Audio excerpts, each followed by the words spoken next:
Now I'm fucking around watching these Marvel movies, and I agree with most of these villains. You seen the latest Guardians? I haven't seen the latest one. No.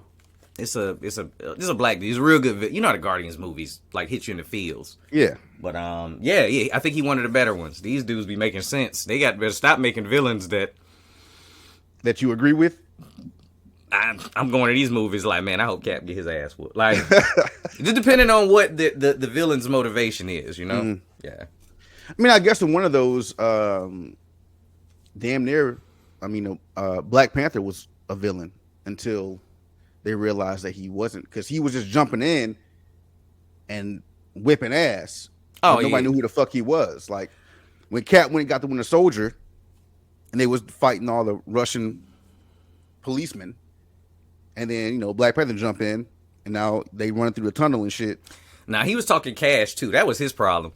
Everybody would have been like, he cool if he won't be in a fuck. You remember when they was in the car locked up and they were going to jail, and he was like, "Hey dog, you can't keep your homeboy safe from me, my nigga. Yeah, I'm gonna fuck that nigga up." We don't even know this cat yet, and he in the back in lockup talking about, "I'm gonna fuck your man on sight." and handcuffs. Everybody got handcuffs on except for him in the van. He got his arm up on the goddamn seat, like, yo, when I. You know what he was living off of? Remember old Lethal Weapon 2, I think it was. And there was a cat that was like running crazy talking about, I got diplomatic immunity. Yeah. He was a diplomatic immunity guy. He was a diplomatic. Wakanda. Yeah, remember they was like, hey man, you gonna get an office instead of a cell. And he gonna go, I'm not going anywhere. I'm like, hey, ain't nobody gonna check this nigga in the office that's like ready to... Look, now we get into something that's a little more deep. Because how the fuck is Wakanda in the UN and having all this power? Meanwhile, Wakanda ain't even like a real country. And they don't fuck with nobody. Nobody. They let it. Nobody knows where the fuck your street is at. Nobody knows where your house is at. Nobody knows nothing. It's like somebody just coming out of the woods saying, this is my country. And we should be a part of the UN. Right. Like, they don't provide shit. They don't give shit. They don't tell nobody shit. And everybody is like, oh, y'all got diplomatic immunity in the U.S. For sure. And we got Starbucks. Bitch, how? We don't even know y'all. Like, bruh. Like, y'all getting fucking these white chocolate lattes, and we don't even know why y'all are getting them. Or where to take them. Look, I want to hear the barista in Wakanda yelling their names out when they shit ready.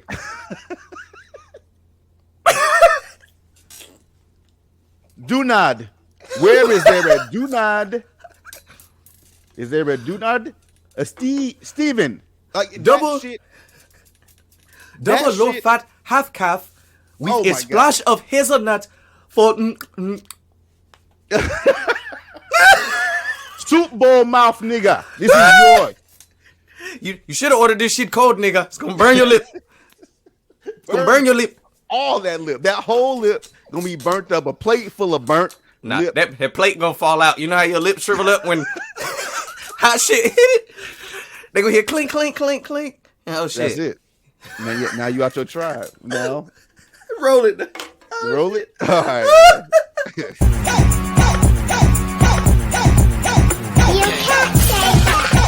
Shut up, I'm gonna say what I want. I'm free to believe, my speech is blown. And you need to receive if you need what's wrong is what you want now.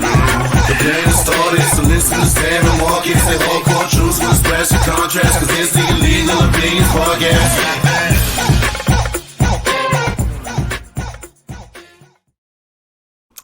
What up, y'all? It's episode 152 Illegal Opinions Podcast, the last place for real talk. Listen with an open mind to leave, man. The choice is yours. I'm your comedian and host, Sam Ridley, in the building with my man, Jay Spade, Marcus Palmer. As y'all can see, we back to business and wildin'. I do, though. I know you say you agree with Thanos. I agree with that gray dude from Love and Thunder. That was the God Killer. Yes, the God Killer.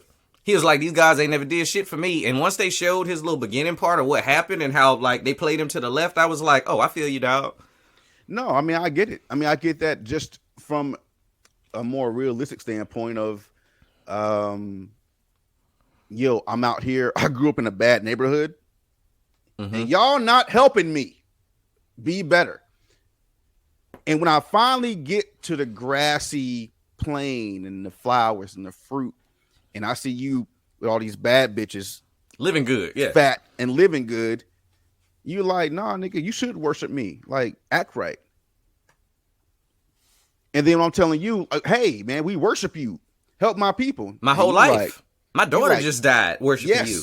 Worshiping you. And you like, nah, cuz we ain't. I'm in here fucking these bitches and eating this watermelon. I'm straight. Yeah. So I understand when you get stabbed in the, in the middle of your face, and like that, like you said, to bring it to like a real shit, like you're a villain in somebody's story all the fucking time. You know what I'm saying? To get to the show and shit, like grown up conversations, man. Like I'm back here, y'all know I'm gone. Y'all can see I'm in this fucking terrarium behind me and shit. Terrarium. What's in there? Fucking bearded dragon, little bearded dragon, there. Right there. Yeah, I see it. He chilling on the air and shit. Yeah. He's like, I want my shine too. But as I'm coming home now, I'm 41, and now I have like older cousins and family members that I was the youngin'. When I came home before, and now we can just chill. I went fishing yesterday with my sister ex-boyfriend. You know what I'm saying? Like shit like that you can just be like, so what's the real deal? How are we doing? Instead of when you're a child in a child's place, you get this is what you have to know. Yeah. This is the opinion that you have because I'm telling you. Yeah. And I encourage anybody that listens to this show to try and have some of those conversations with people from your past. You're going to find out some wild shit, The eye-opening shit that comes up as an adult, and you go, damn, I'm chasing people that ain't chasing me. Shit like that. Yeah. It changes your whole circle. It changes your whole goddamn circle. No, it does. The dynamic in the way people talk to you as you get older, because for a long time, my dad's name is Marcus, right? So for a long time, I was Lil Marcus. Actually, I'm still Lil Marcus. You always gonna be Lil Marcus in a way. Always gonna be Lil Marcus. But the conversations that I have with my uncles that are my dad's age or around that age are they're so much more revealing in a way of revealing emotion. Like before it was just like you said, before it was more of a moral compass they're trying to give you. Right. And you're not old enough to ask about the decisions that they made in those same situations that you may be in. But now it's like, you know what, man? Like, and this is a real, I'm not going to give the whole context and the whole story, but it was a real thing where it's like, you know what? Like, I almost shot that nigga. Right. Because of X, Y, and Z. And that's a real conversation I had with my uncle that he would have never told me when I was 8, 9, 10, 12, 13, 15 years old. So now you're getting, the peeling back of the onion of, right. Okay, at this, when you're 10, I'm going to tell you to do the right thing. Even though I might act differently. I might be fucking up because this shit you ain't going to understand. Yes. And when you're 15, another layer gets peeled back and it's, well, yeah, you know what? You like that girl. She's not giving you no shine. She's not giving you no two-way. No, give it another shot. Just to see. Just be the good guy. Right? Mm-hmm. Then, when you hit about 30, man, fuck that bitch, man. Like, hey, yo, I wouldn't do X, Y, and Z. If she ain't giving you no play, move on to the next one. There's, women are like a bus stop or whatever the fuck people say. Once one bus pulls off, sit there long enough, another one will pull in. Right. Like you start getting different information because they're giving it to you based on your age and based on how they see your maturity. Yeah, they can't give it all to you right then. Yeah, I know how idealistic I was about love as a teenager. Oh you my know, God. it Oh would. my God. I was lover boy. Any female I got with, this might be the one. You know, Bruh. and when I'm talking to my older cousins and shit, they are talking to me from a place of I know better, and you cannot see it yet. You know what I'm saying? So when I'm sitting around and like for example, sitting there talking to an ex of my sister, you know, I don't know how many years I held animosity for that man. Just off the rip. That's my sister. And when me and him got to talking as grown men, I had this mentality that came in my head. It was like, look, man, I was a man long before I was a brother to her. You know, like just in general, I was born this way. We got to be able to talk without that wall up of, I know this your sister, man. Like, don't do that. You a man that was in a relationship, and I've been in them. So we can just fucking rap about what happened. It's not like a, oh, what did you do to her thing anymore. And crossing that bridge is like, oh, I get to find out all of this stuff from the other side of the coin. Yeah. You know? But it also it's because, let's just talk about relationships. Right. Like, you have a lot of men out here that are raised in single mother homes. And you only get that one side of the story. You get the one side of your daddy was this, your daddy was that, blah, blah, blah. Now, as a man, you get older and you start dealing with women. And you're like, damn, like, you wouldn't fuck with me because of this? You wouldn't fuck with me because of that? Like, you wouldn't fuck with me because your standard is 6'2"? You wouldn't fuck with me because your standard is I gotta drive a fucking Benz? Preach at him. So you start having these conversations with these women, and now you get older, and now it's like, and then you start talking to your dad or people that knew your dad or people, or just older cousins, older uncles. Now those conversations about women are like, you know, I could see why you probably didn't fuck with my moms like that. Yup. Oh, that's why you was gone. That's why you was always over there. Oh, you know? yeah. Like, that's why you would, because now being older and having these interactions with not all women, but interactions with women, you're like, yo, I can understand now something that I couldn't understand before. You can't understand not wanting to be home. Quick story.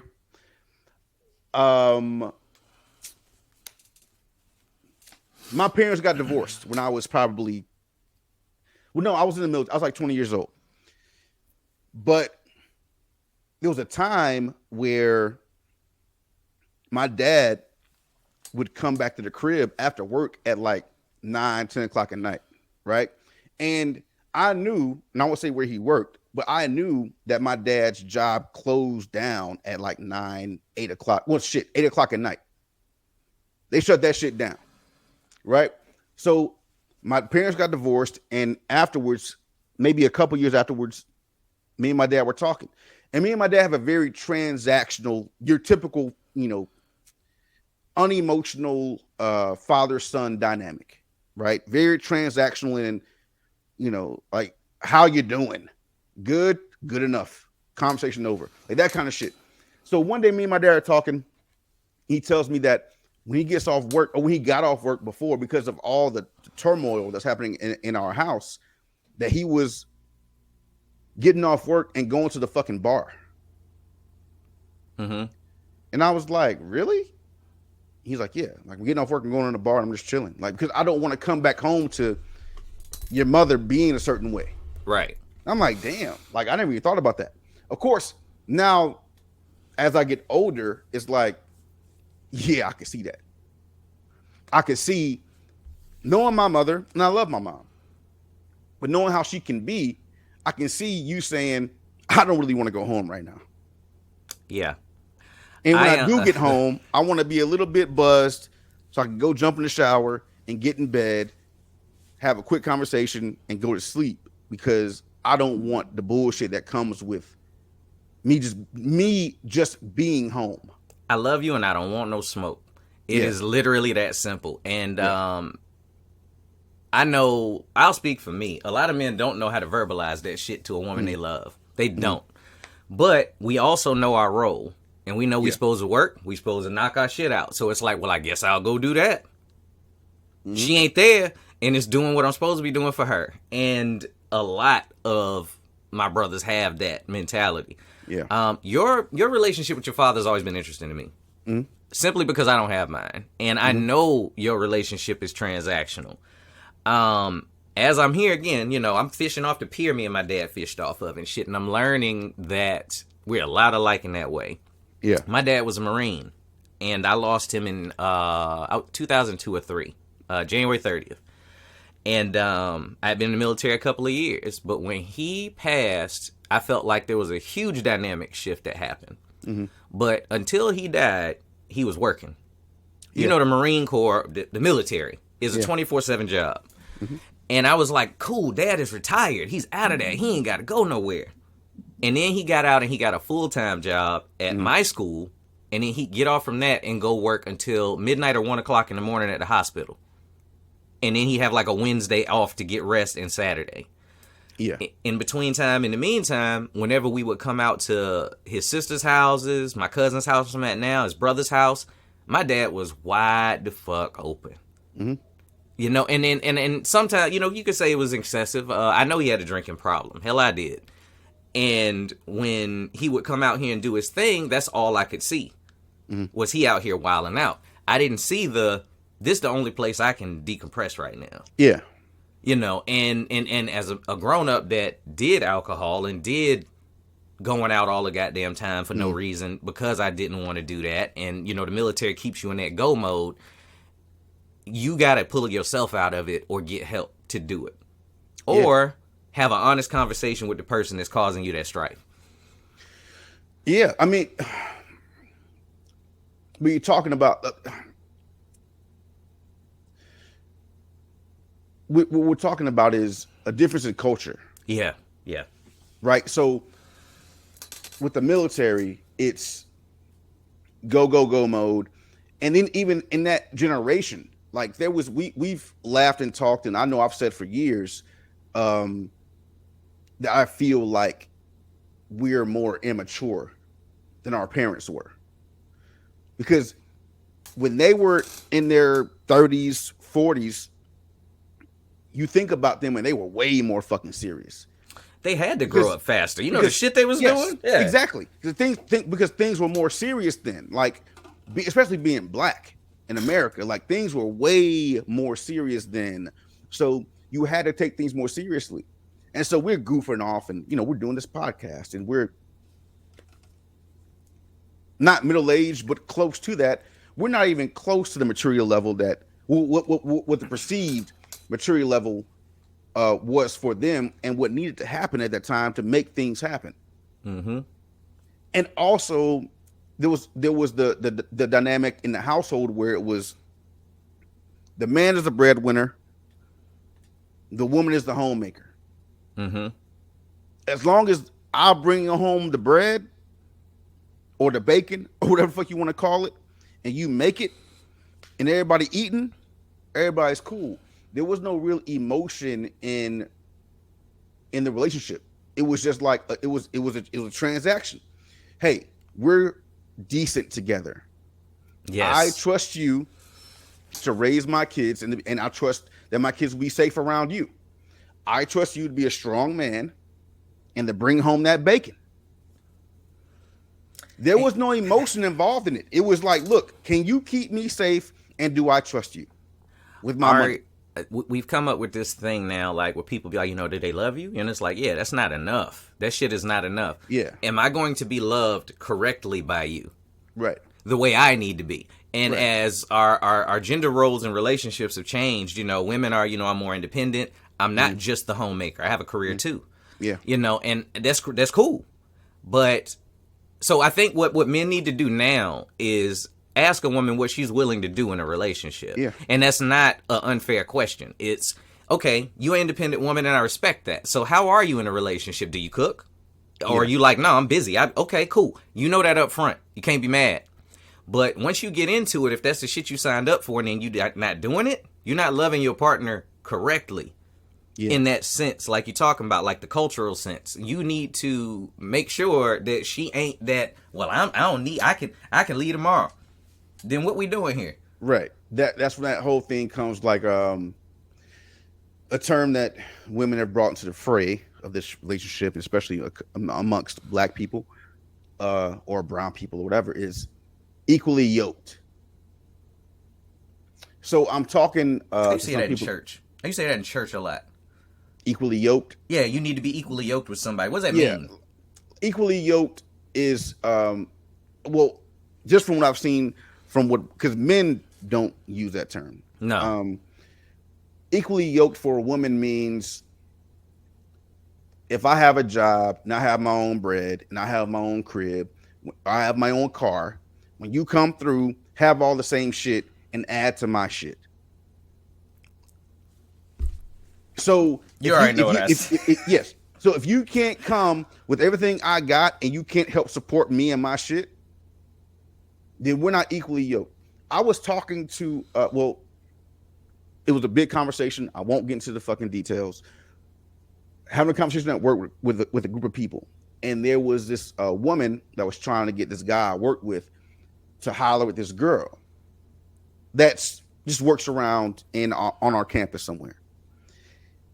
And she goes into, hey, I think you're a great guy. I think that you guys look good together. I think that, you make her smile every time she comes in here. She comes over here looking for you and blah, blah, blah. And my man that I work with, he says, yeah, that's cool and all. Like, you're talking about the ways that I could elevate her. I'm older. I'm more savvy. I've been in the military. I've done X, Y, and Z, which is really most of the people that I work with are like men that have been in the military and that have made, their little investments as they dotted around the country or the world or whatever. Mm-hmm. So he says to her, to the woman that's trying to put him onto this girl, he's like, yeah, but you talk about all the ways I elevate her. How does she elevate me? Mm-hmm. And the woman pauses for a second and says, well, you could have, she looks good. You could have you have a dime on your arm. He says, I can get that anywhere. I'm hot right now. I can get that anywhere because out of all the ways I can elevate her in this space of her being an adult and having a better life for herself and living a better life in the future and for the, in perpetuity, what you're saying to me is that I have to be all these things. I have to be all these things, and all I get from her is a trophy wife. Fuck those women. Straight up and goddamn plain, fuck those women. Because they want to give you emotional support while you bust your ass. Yeah. Is plenty hoes in the streets that'll give us that. That's the real talk of it. Like, y'all don't want to hear that shit. But do y'all know why a lot of these young cats go in the military off the rip out of 18? Y'all treated us like shit all the way through school and told us we didn't have enough. Mm-hmm. So you know what? I got to go get me some shit. So that hoes will even give me the time of day. And not even hoes. I would love a good woman.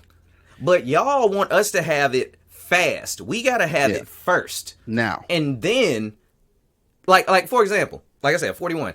I'm meeting women that got all that shit now. Yeah. Because it took them till 41 to do the shit because they had dudes that would do shit for them. And a lot of them got that shit from another nigga. And yes. And now you single, you got kids, and you're looking for a good man, and you talking about how hard it is. They were right the fuck there. They just didn't have nothing. Mm-hmm. And y'all talk about building with somebody. Why we gotta have a foundation already? If we building together, you got to have the foundation. Bullshit. A woman won't fuck with you if you're trying. If you're at Applebee's, or if you're a musician, or if you're a comedian, or if you're if you're in the military even, and you're a goddamn E4, and you're trying, women won't fuck with you if you ain't got it. Yeah.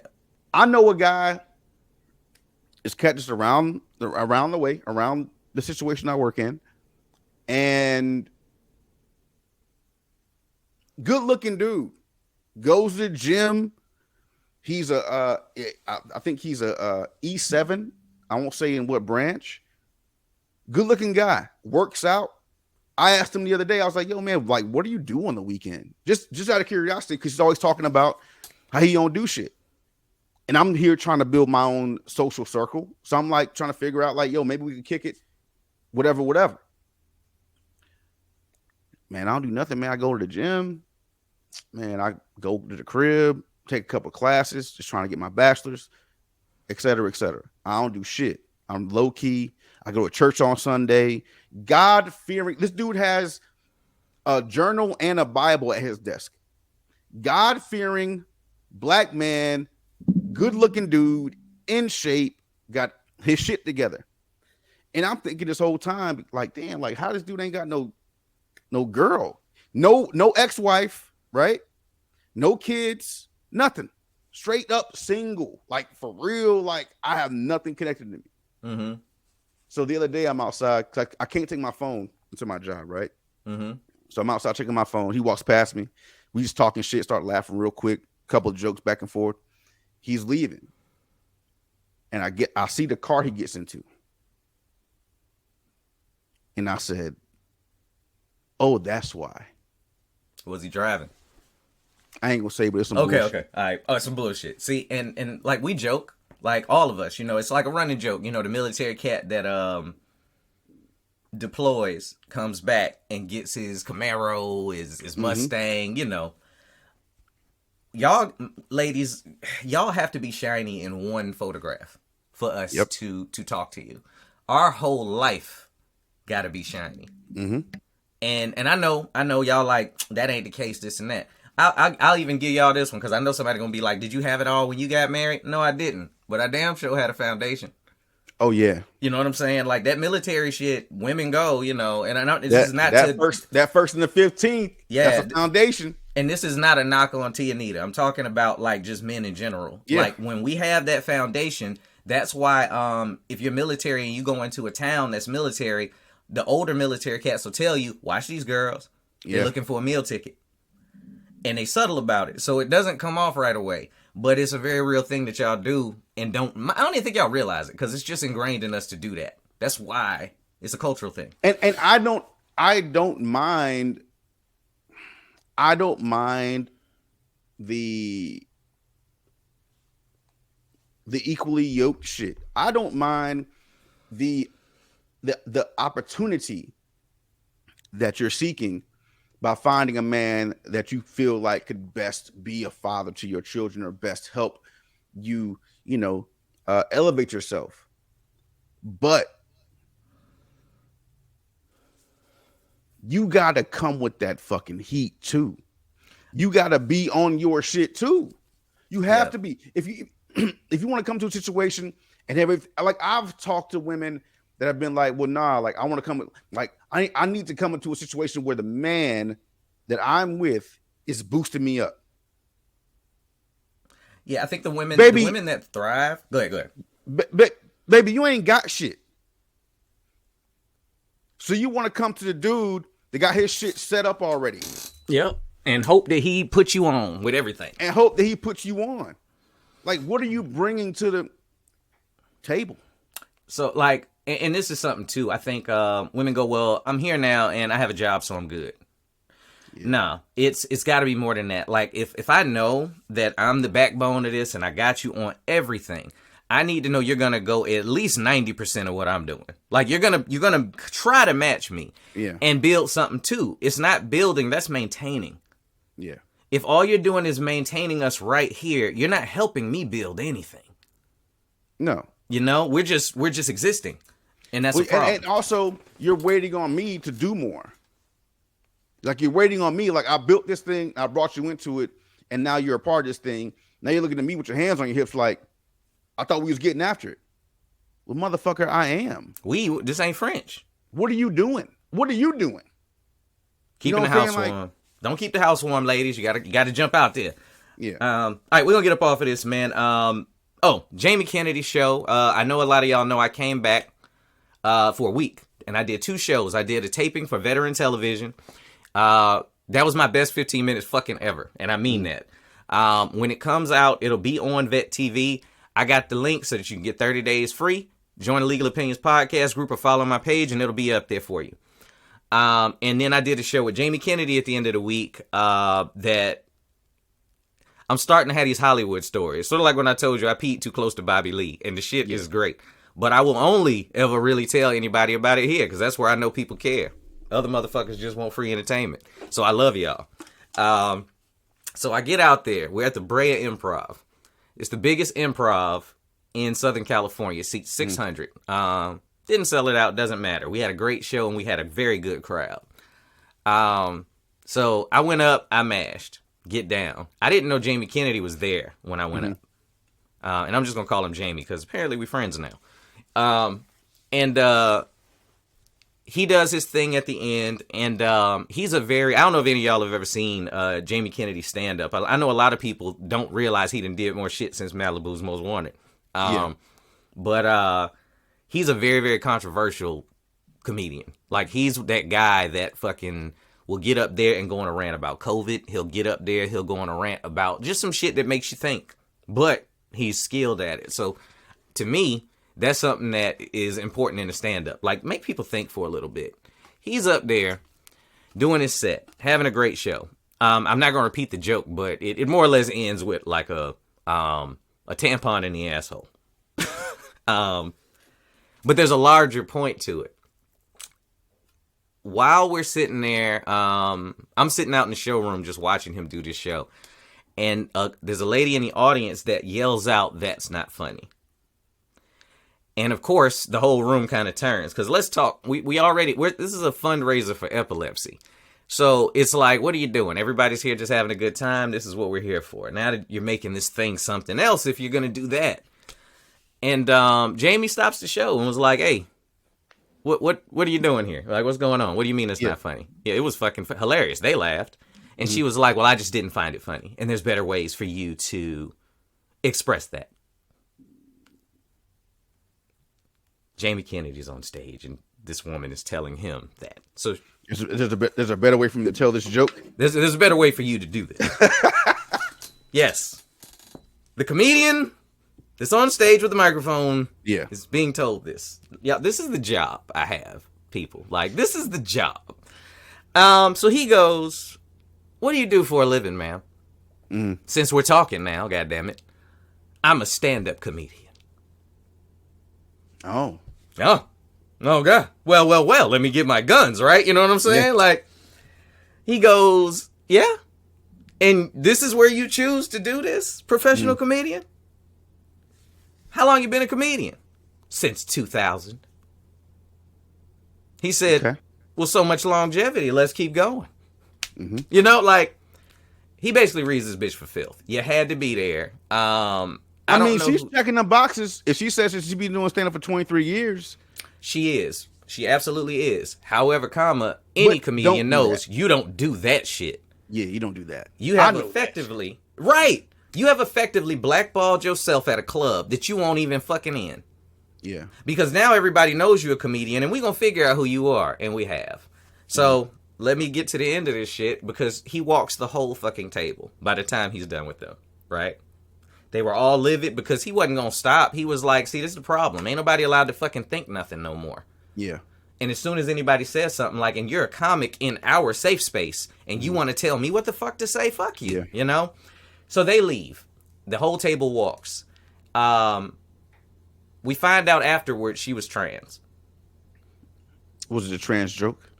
Yeah, more or less it was, you know, and the tampon up the ass, he was talking about using his man pussy. Yeah. So she took offense, you know, and I don't know the pronoun, but they took offense to it, and they, you know, chose to leave.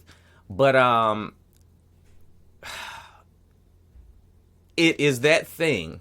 I've been telling people, now that I've been down in Atlanta and I've been out in LA, the LGBT community on the East Coast and in Atlanta, from what I've seen, this is my perspective, y'all, they are fabulous. They are awesome, and they love and are proud of who they are, and they don't give a fuck what you think.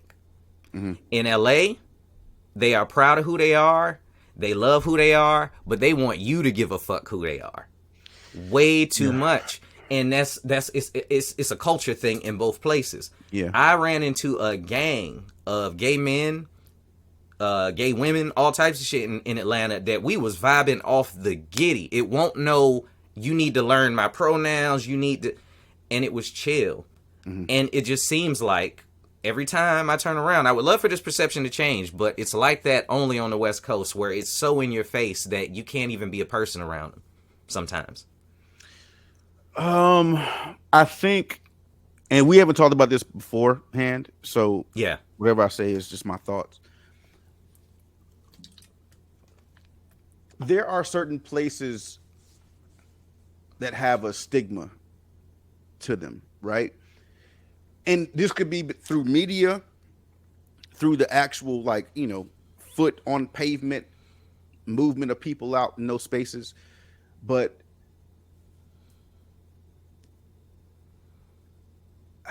there are cities that that are triggered in a way, right? And most of those cities are either going to be in an LA club or a San Diegan club or a New York club or a New Jersey club or whatever, where just by the amount of people, the density of the humans that are just walking around there, these conversations are a lot more polarizing. And there's because there's so many people, they have these interactions so much that they're waiting to be triggered. Mm-hmm. As opposed to in the South, where everyone is so nice, everyone is so not humble, but just kind in a way where you speak to each other in the grocery store, you do whatever you like. You want, and I'm not saying everyone, I'm not saying every city, I'm not saying every fucking county. I'm saying, but a lot of these people,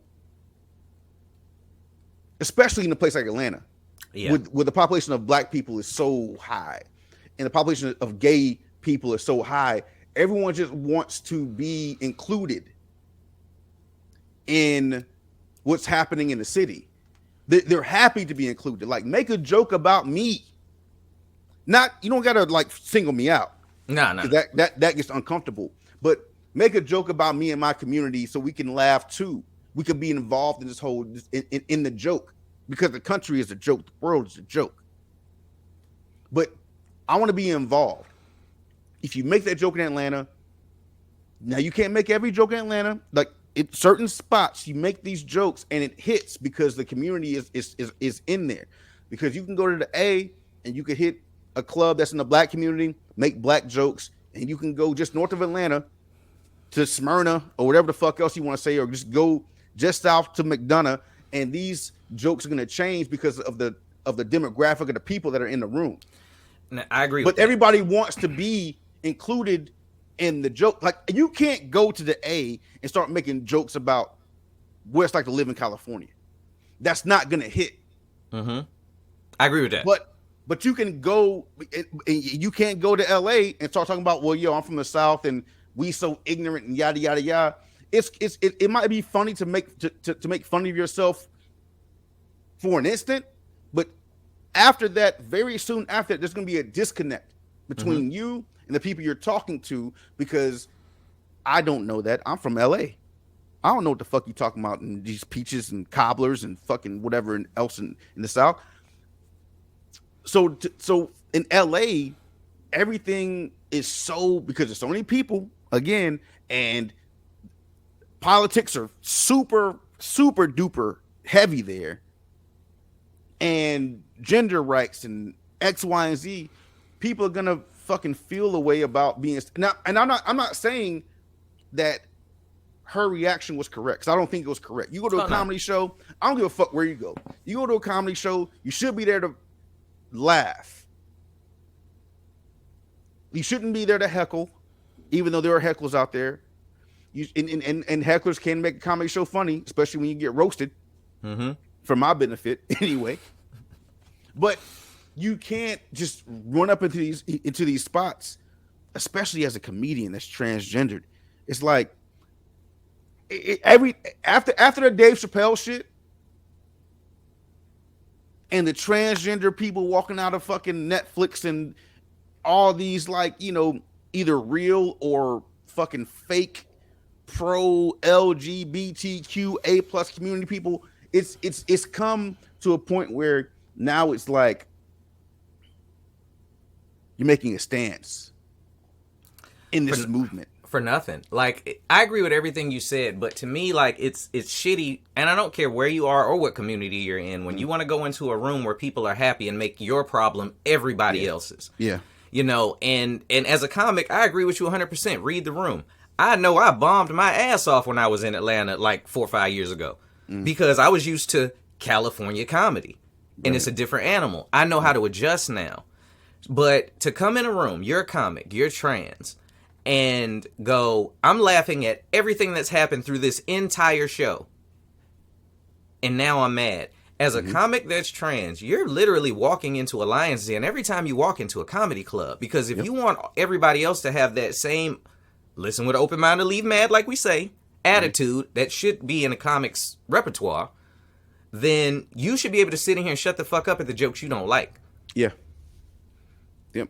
Period. And on that note, since we're in the space of this Hollywood inclusion and et cetera, et cetera. So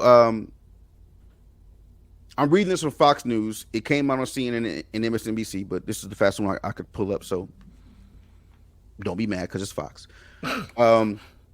It says Jaws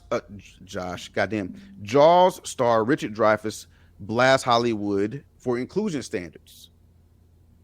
He says they make me vomit, right? So let me scroll down here real quick.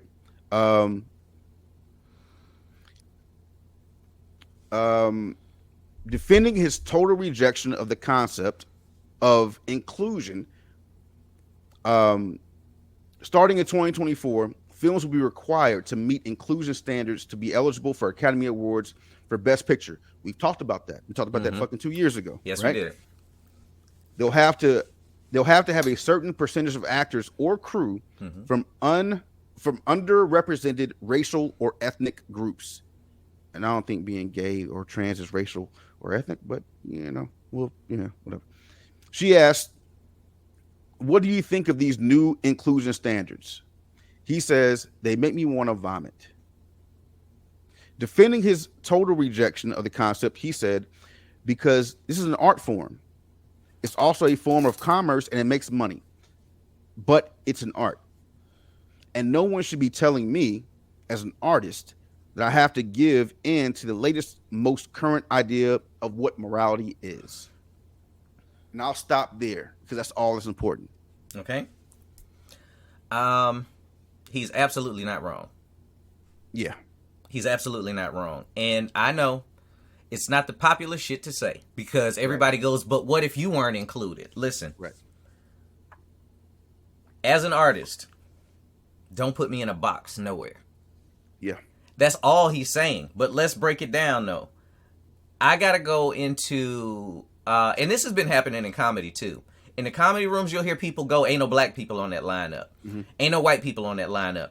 There's no women internationally on that lineup. Are they funny? That's my goddamn question. Are they on the lineup because you just black and trash?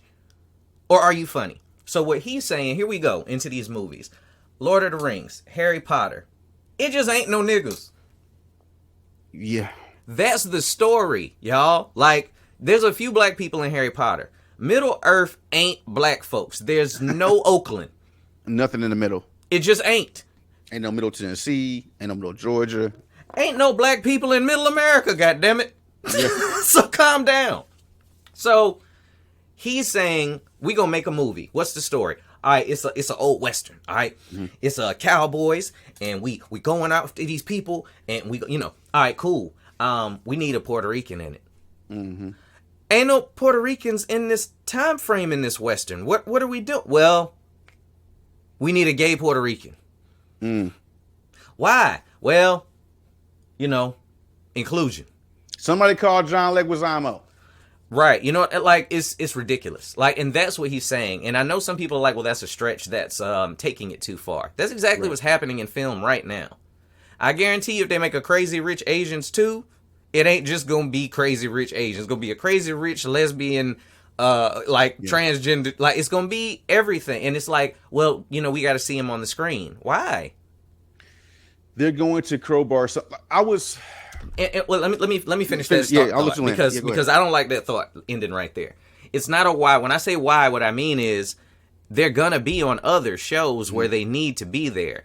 I love seeing. We talked about that episode of The Last of Us that was basically a whole gay episode. One of the best episodes, and it's the best episode of the season to me. And it was necessary, and it was the story. They were always gay. It was a love story. It was a love story. In the middle of the zombie apocalypse, there was a gay love story. The most beautiful one I've ever fucking seen. Yeah, that shit was dope as fuck. So it can be done. But you know what they didn't do? They didn't write the story and go, hey, we need a gay episode. Yeah. They said this is a part of the game that people didn't get to see. And we can flesh it out to make the rest of the series gel. Yeah. And it did that. Yeah. And it was so tasteful.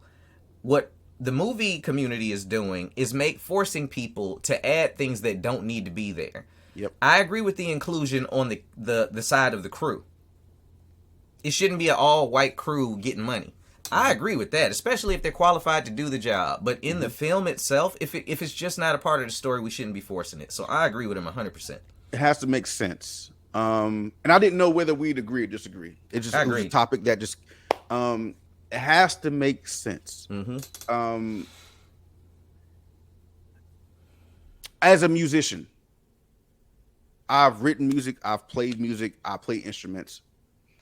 The music has to make sense. You're not going to throw in this other sound over here just because in order to win a Grammy, we got to have a fucking French horn in here. Right. If it doesn't make sense, then why put it there? Has to go with the story. You said it perfectly. Has to go with the story. I just started watching, and I'm sorry for anybody that's a fan of this show. I just started watching Warrior on HBO Max. Warrior. It's a kung fu western, and I'm doing it no justice by saying it like that. But it is dope. If you haven't watched it, I'm only 2 episodes in, okay? It is dope as fuck, okay? Asians in a western, that's got to be some old bullshit spaghetti shit. That sounds amazing. That sounds like they tried to force this shit in. They didn't force it in because in the story of building up America, especially on the West Coast and in San Francisco, which is where the story takes place, they were shipping in Asian people to help build up the railroads and shit. Yeah. There's reality in it, right? There's being fresh off the boat in it, right? There's already people from China that have been here for 20, 30 years. They have already established these fucking different sectors, these different gangs or whatever you want to call it. There's already the racism there from these people that aren't from America, these Irish people that are claiming to be American now, or Scottish people or British people that are claiming America for theirs, and now they're being racist towards the new Chinese people coming in off the boat. There's the money involved between the people that work, that are the Chinese people that have been there, that start working with the new Americans, and now there's a system where we're paying you for these slaves. It makes sense. It makes sense because of the story and the reality in the story. It makes sense. It's that simple. It's that simple. It makes sense. So you don't have to. And even though they did, but they didn't. Like in one quick little snippet where this guy goes into a brothel, this white guy goes to a brothel, and the woman says, "Hey, I got what you need. Put this mask on or whatever." Goes upstairs, and there's a naked Chinese lady there. He's happy that she's there. And then a dude walks in or walks over. He's like, "Oh, hey, how you doing?" Because maybe he wants to fuck a dude too. But they didn't. But they didn't say, "Hey, he didn't come out in a fucking cape, like, Right. hello, I am super gay dude here to please you." And they made it so that it made sense because people have kinks. Kinks didn't just start Yeah. when y'all decided to, stop kink shaming and slut shaming or whatever, which is still weird to me that y'all call it slut shaming, but y'all calling them sluts and saying not to shame them at the same time is weird to me. But the story makes sense. So make it make sense. Like, that's it. Yeah. And Yeah. I agree. I don't agree with they make me vomit, because it doesn't make me vomit, but it does make me say, I can see a trailer for something, and me and you have had conversations, sometimes arguments about the way I view trailers and whether I say something is trash or whether it's not.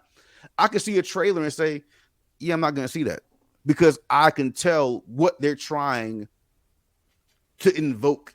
They're trying to make me feel a way about something that shouldn't, like, it's not necessary. Now, I recant that whole thing, because, like, now I'm watching trailers and I'll be like, I don't want to go see that shit. I recant that, but I really do. And I know I wasn't clear for a mad long time, but, like, we was at the movie theater and, like, shit would come on and, like, I'd be like, who put this together? Yeah. Like, now I'm had to wait for video. Maybe I had to see a better trailer. The first Flash trailer didn't sell it for me. Anyway, tangent. Yes, I agree. It's just got to be in a vein that makes sense. Before we get off of this, the nauseating part that he says, it makes me vomit. I think what he's trying to say is, as somebody that, like, creates material, I don't want to have a starting point with restrictions on it. And as soon as that happens, it almost takes me out of my creative process. It's like, I have to do this and I want to build this thing. Yeah. Like, in order for it to be recognized, I got to put these things, like, as a comedian, right? You're writing a joke, you're doing God damn it. A special or some shit? A special. Jesus Christ. You're doing a special. Right.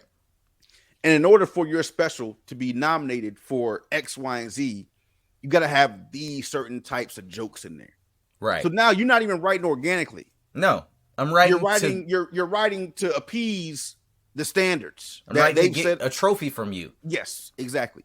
You made a standard that I have to appease to or bow down to, or whatever you want to call it, in order to be recognized for my comedic genius.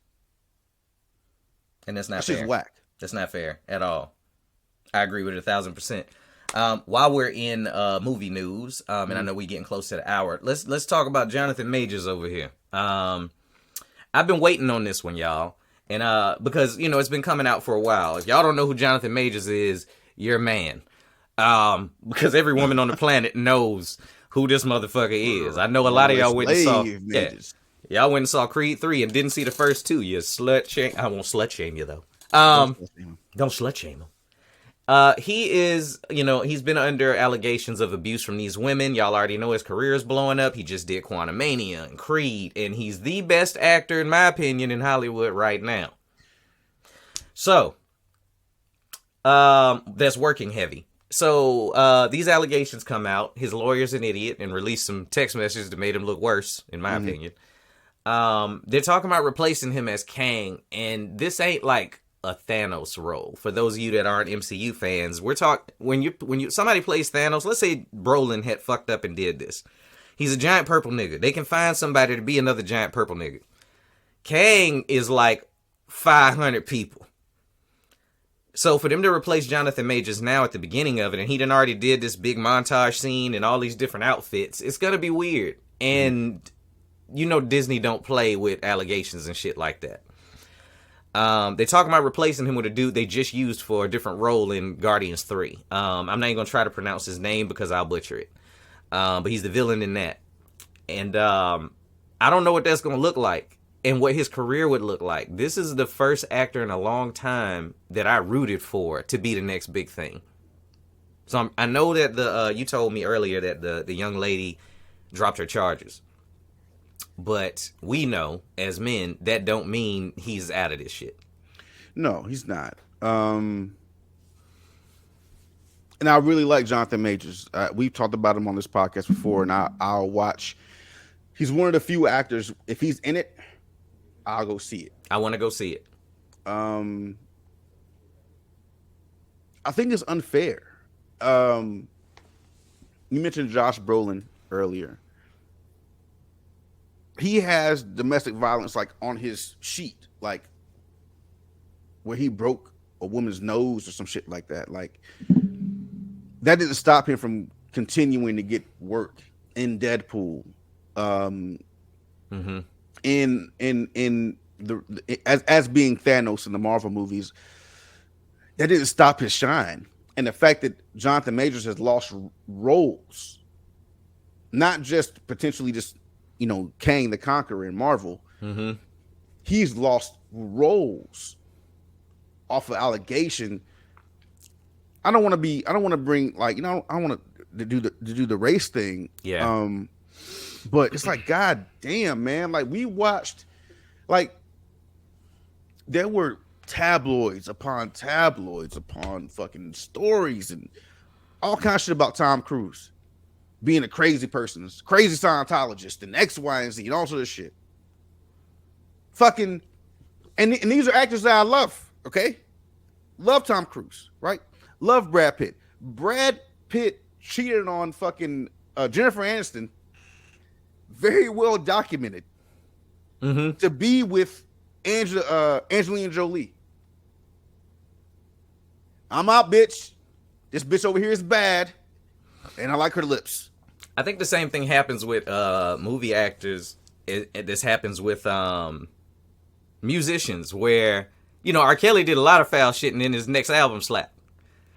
When Brad Pitt did that shit, Mr. and Mrs. Smith had just came out. Yes. Everybody was like, yo, y'all sexy together. Y'all can fuck. It's Y'all cool. can fuck. Yeah, it's cool. Sorry.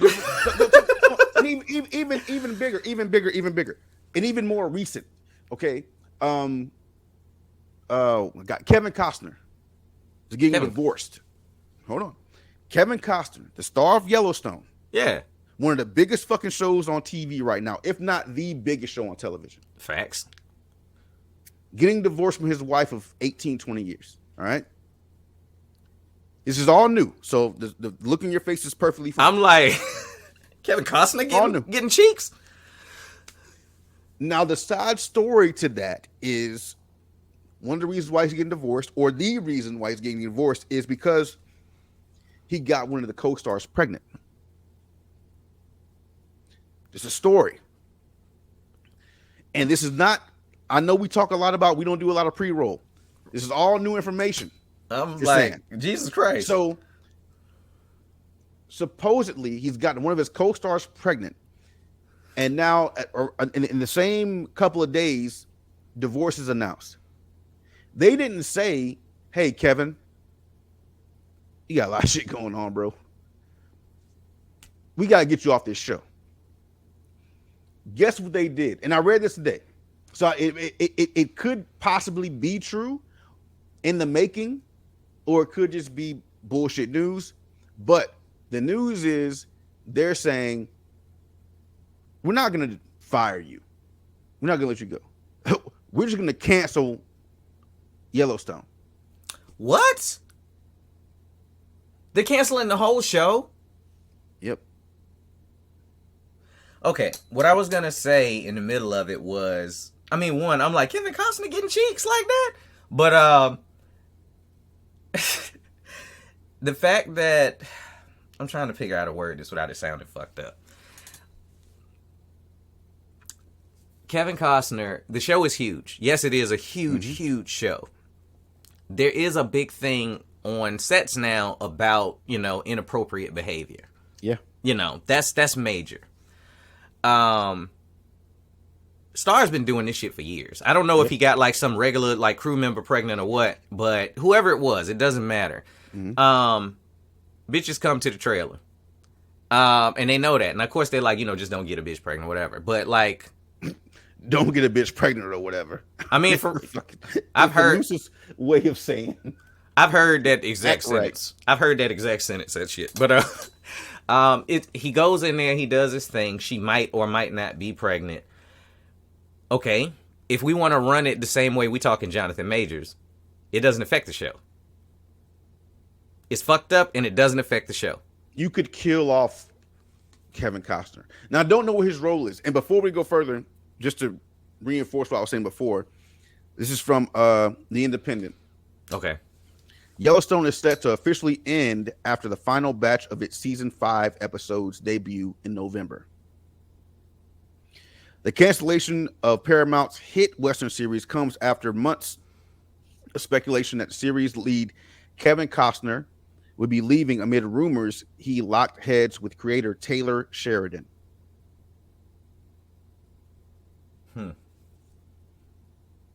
Okay. Yeah, that's it is. It's a very, very good recent depiction of how a black and a white actor get treated. They're gonna allow him to stay and finish those episodes and get money. That's it. They're gonna let him. Yeah. I mean, hell, they're gonna be like with Jonathan Majors. Ah, man, we heard some shit about you. We gonna keep this fucking ball rolling, but you're not gonna be on the ball. Nothing's gonna stop the Marvel train.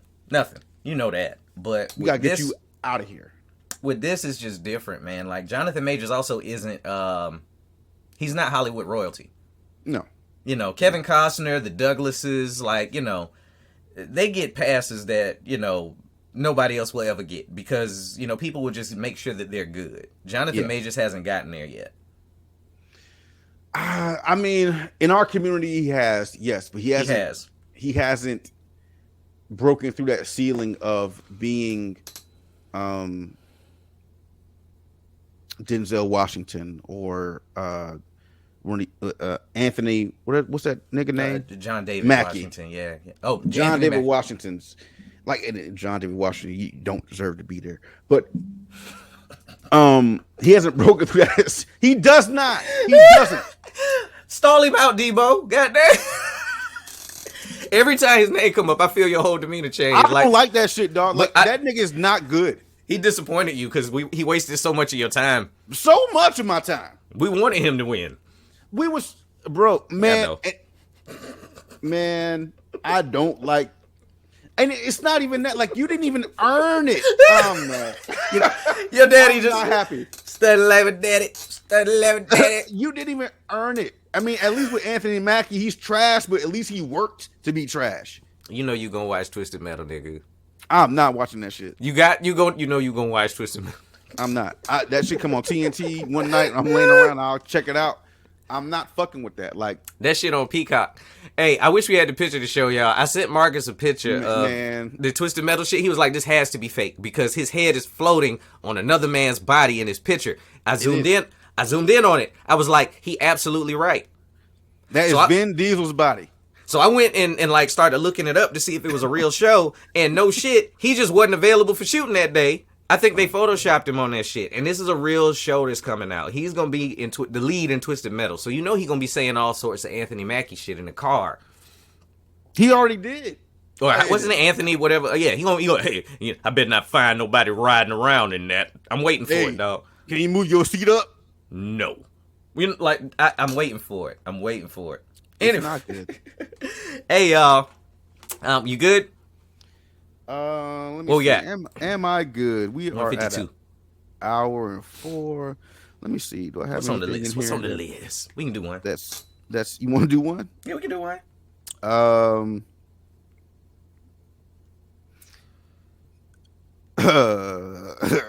A picture is worth 1,000 words. A titty is worth $1,000. Wait. You're right. I just ran it through the filter and I was like, God damn. Maybe. A picture. People take pictures and they make memories out of these pictures of your kids at Disney or on the boat fishing, etc., etc. And these things last forever. True. But now OnlyFans, you want to see a titty? You got $1,000?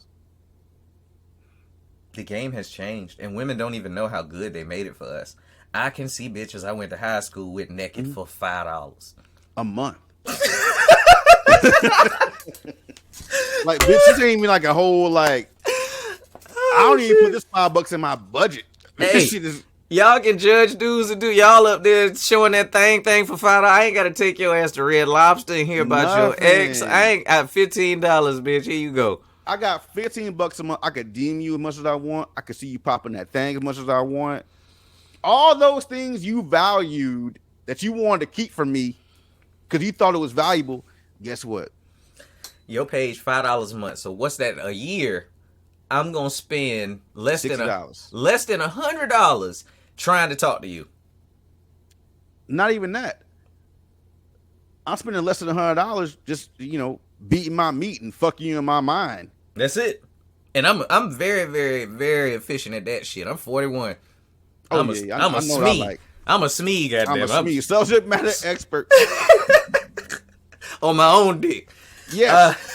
Not a problem. Not at all. I don't need it no more. Shit, $5. Anyway, hey, episode 152, baby. Legal Opinions is back wherever the fuck we at.